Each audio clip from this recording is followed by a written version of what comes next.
Pro 3, Jaringan Berita Nasional. Kami sudah bersama dengan Ketua Umum Komite Ekonomi Rakyat Indonesia dan Ketua Umum Asosiasi Pedagang Kaki Lima, Ali Mahsun Atmo M.Biomed. Pak Ali Mahsun, selamat malam, Pak. Selamat malam. Ya, seperti biasa nanti pendengar bisa bergabung sama kita ya, Pak Ali ya. Tadi sudah ada perwakilan dari industri tekstil, Pak Ali, yang menyampaikan bahwa akibat bisnis pakaian bekas oleh para usaha kecil mikro ini ya, Pak, di pasar yang memang pasar ataupun kaki lima itu sudah banyak memukul industri pakaian jadi dalam negeri, bahkan utilisasinya tinggal 50% begitu. Nah, apakah pedagang-pedagang yang menjual pakaian bekas sudah menyampaikan juga ke Pak Ali keluhan mereka dengan rencana pemerintah untuk memberantas bisnis pakaian bekas begitu, Pak Ali? Jadi yang pertama, Permendak 40 tahun 2022 terkait larangan barang yang diimpor memang salah satunya adalah pakaian bekas. Ya.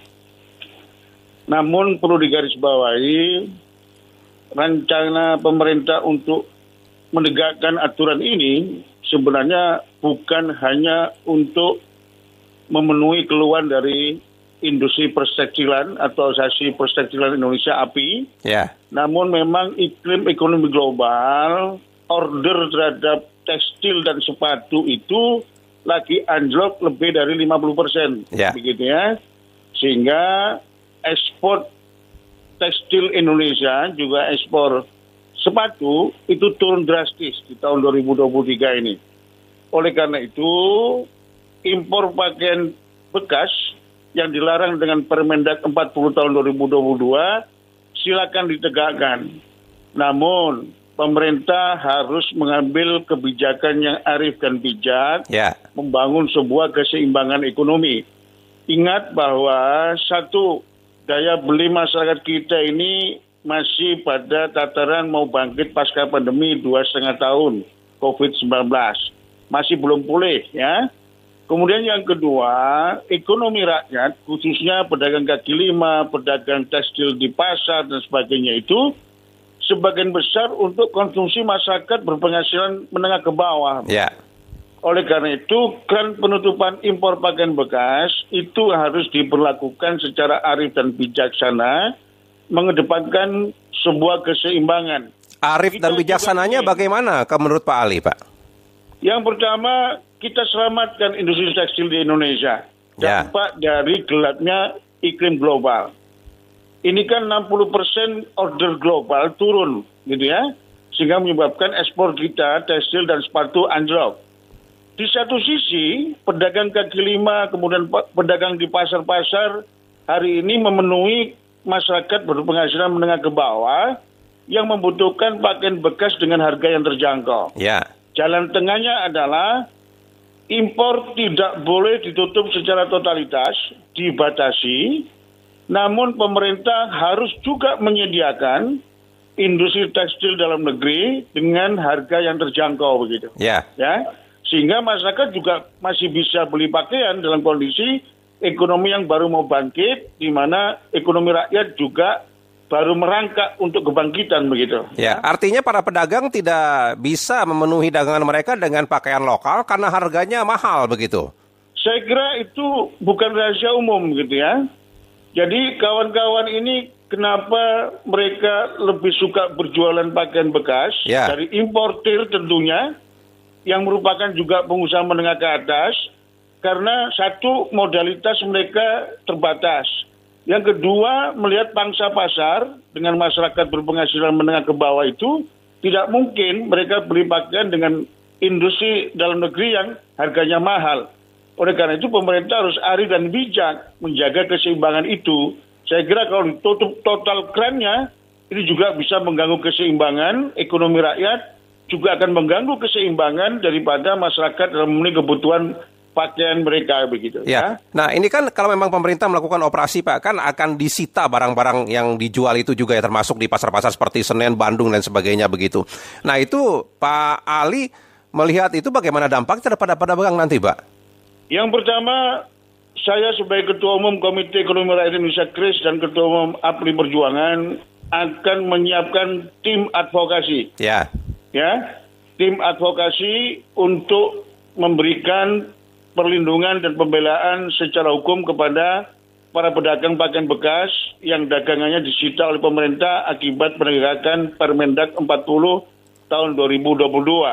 Yang kedua, kami minta pemerintah tidak memberangus di tataran hilir, Mas. Kenapa? Ini kan importernya bukan pedagang kecil, pedagang kaki lima atau pedagang pasar. Importernya pengusaha menengah ke atas. Jadi importernya harus ditindak begitu menurut Pak Ali? Loh, yang harus ditindak pertama ya importernya ditertibkan gitu ya. Yang kedua, sekali lagi, pemerintah tidak boleh melarang totalitas terhadap persoalan ini. Ini persoalan yang bukan hanya sekedar menyelamatkan industri tekstil dalam negeri, tapi ini menyangkut hajat hidup orang puluhan juta di Republik ini. Yang kedua, menyelamatkan masyarakat menengah ke bawah yang tidak mampu membeli baju baru, walaupun itu produk lokal begitu. Artinya begini Pak Ali ya, pemerintah silakan menyetop itu dari importir dulu satu sisi. Yang kedua, di pedagang jangan disita barangnya, tunggu mereka sampai menghabiskan barangnya begitu Pak yang dijual. Betul. Begitu ya. Itu solusi yang terbaik itu. Importir di stop ya. Pada saat tertentu, pemerintah juga ngambil kebijakan yang lebih arif. Yang kedua, pemerintah tidak punya hak untuk menyita barang dagangan para pedagang, Mas. Itu nggak punya hak. Kalau pemerintah memaksakan menyita itu, pemerintah berarti ada pelanggaran terhadap hak pedagang yang itu miliknya disita karena pedagang ini tidak salah begitu.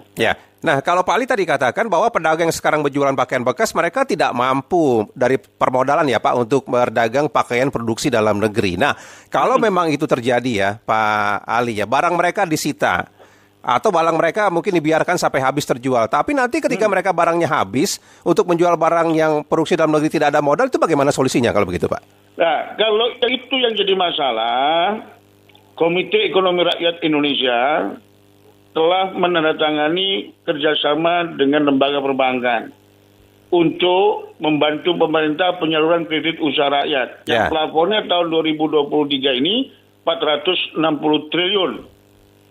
Untuk itu, yang pertama, saya minta kepada seluruh bank penyalur KUR, BRI, Mandiri, BSI, BDN, dan yang lainnya, tidak bekerja sendirian.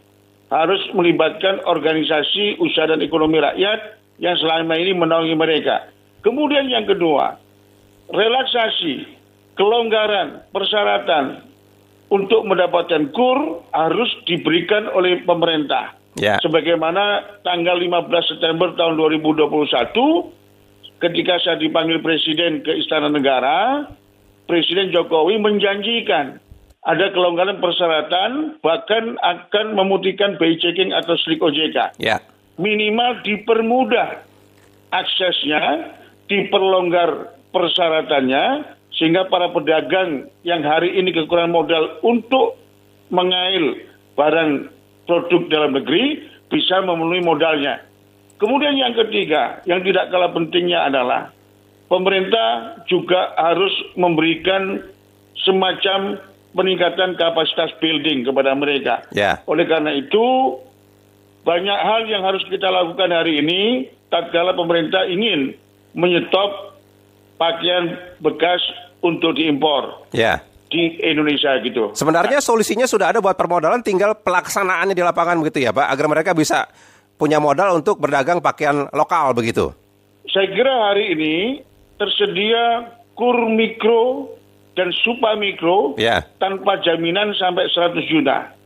Juga ada KUR kecil 100 sampai 500 juta dengan jaminan. Namun yang perlu digarisbawahi adalah seringkali saya sampaikan kepada semua pihak, kita ingin 460 triliun plafon 2023 yang disubsidi APBN itu tepat sasaran, efektif dan tidak disalahgunakan. Mohon maaf, selama pandemi COVID-19 hampir 3 tahun, ekonomi rakyat banyak yang kena slik OJK. Oleh karena itu, kelonggaran tatkala dalam satu keluarga misalkan, ibu istrinya kena BI checking tapi suaminya tidak, bisa atas nama suaminya. Dua-duanya kena BI checking bisa atas nama anaknya atau saudaranya. Itu diterapkan oleh bank penyalur KUR.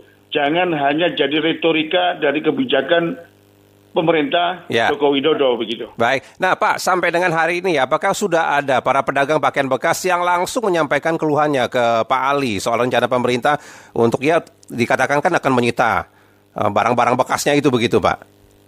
Yang pertama kami dapat laporan dari Cirebon, dapat laporan dari Jawa Timur atas rencana pemerintah untuk menyetop pakaian bekas. Keluar mereka dua. Yang pertama, pasti akan terjadi persoalan di lapangan. Oleh karena itu, kami menyiapkan tim advokasi. Kemudian kedua, tatkala ini bisa diselamatkan sampai dihabiskan barangnya untuk mengambil barang produk tekstil dalam negeri, mereka mengeluh kekurangan modal. Oleh karena itu, kita akan mendampingi mereka melalui tim advokasi dan mendampingi mereka untuk mendapatkan kredit usaha rakyat sesuai dengan peraturan yang diterapkan pemerintah. Komite Ekonomi Rakyat Indonesia, KRIS, memberikan skema terbaik untuk pemerintah. Kita buat per kelompok. Kalau supra mikro di bawah 10 juta, 10 sampai 50 pelaku ekonomi rakyat di bawah 1 ketua kelompok tanggung renteng. Kalau mikro 10 sampai 100 juta, 5 sampai 20 nasabah di bawah 1 ketua kelompok. Itu pun kita berikan fakta integritas rantai pasok begitu. Sehingga pemerintah tidak usah khawatir terjadi NPL di atas 5% begitu. Baik kalau begitu Pak Ali. Pak Ali terima kasih banyak atas waktunya, kami nantikan perkembangannya ya Pak Ali ya. Sama-sama. Selamat malam Pak Ali Maksud. Dengar silakan Anda bisa